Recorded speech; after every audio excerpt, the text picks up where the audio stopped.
Right now, Pittsburgh's best sports show is about to begin. Call us or tweet us.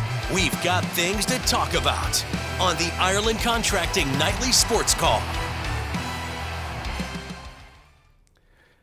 Hello again, everybody. Coming up, we are going to talk about quite a few things. Kenny Pickett is honored today in his hometown, an anniversary for one of the more obscure moments in sports history, and also what in the world is going on over at PNC Park. We'll break down all those things and more coming up on the Ireland Contracting Nightly Sports Call. Hello again, everybody. I'm Josh Taylor. Good to talk to you again on a Friday night.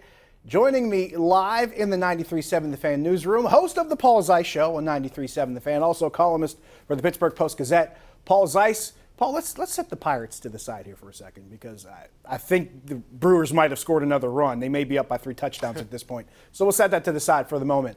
Let's start with talking about the Steelers here. Big honor for Kenny Pickett. Of course, Steelers have about 3.5 weeks till training camp starts before they report. But Kenny Pickett honored in his hometown, Ocean Township, New Jersey. They named the youth football practice facility Kenny Pickett Field after him. Another really cool honor for Kenny Pickett. And this is one of those things where, you know, if you're a kid that grew up with a dream of wanting to, you know, do a certain thing in life or get to a certain point, and you have moments like this, it kind of make it a little bit sweeter. And the entire community came out today. They're out there playing catch with Kenny Pickett. A lot of black and gold 8 shirts as well. A lot of Kenny Pickett jerseys there, as you can see. And Kenny Pickett has not gotten off to the launching point yet with his pro career. He hasn't even taken his first snap at training camp yet, Paul. But you got to admit, to see something like this happen for a kid that grew up in New Jersey, living out his dreams, having one of the best seasons for a college football quarterback last season, the best in Pitt football history, was a finalist for the Heisman Trophy, and then to come back home and see himself honored in his own hometown. This is pretty cool.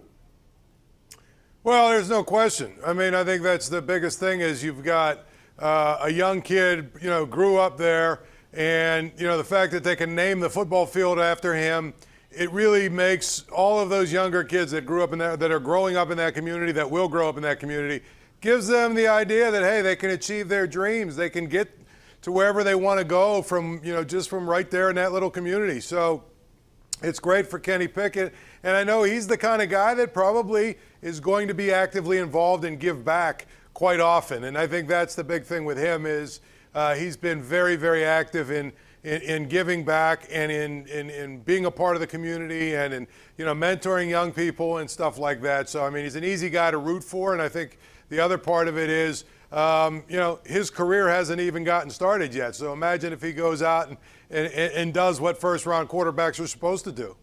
Exactly. This is one of those things, like it's really just a launching point, and we really don't even know where the ceiling, much less, you know, where the stratosphere is for Kenny Pickett at this point. But I imagine there's a lot of excitement around what could possibly be in store for him.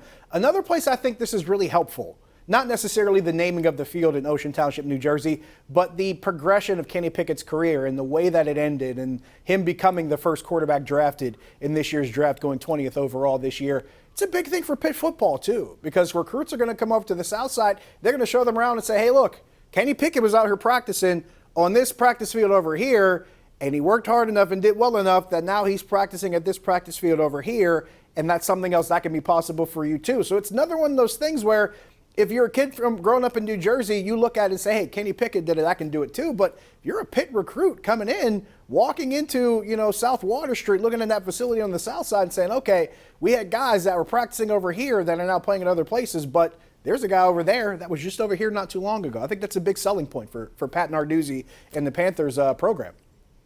Well, there's no question. I mean, I think that's a big, big part of it is you have the ability, if you are Pat Narduzzi and Pitt, to sell that anyway. And now it's even better because you've got one of your guys that's right. going to be a prominent player over there. But that's always been an advantage, I think, for Pitt. And I can tell you, you know, Mike Tomlin and his staff are always very gracious to Pitt players.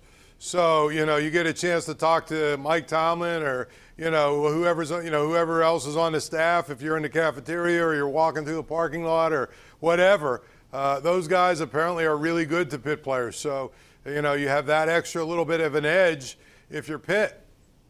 412-575-2600 is the number on the Borders and Borders hotline. Give us a call. In the meantime, we will take a break. When we come back, we're taking your phone calls, answering your tweets, also at Josh Taylor HD. We got a lot more to get into, and we will get into it when we come back. Stick around.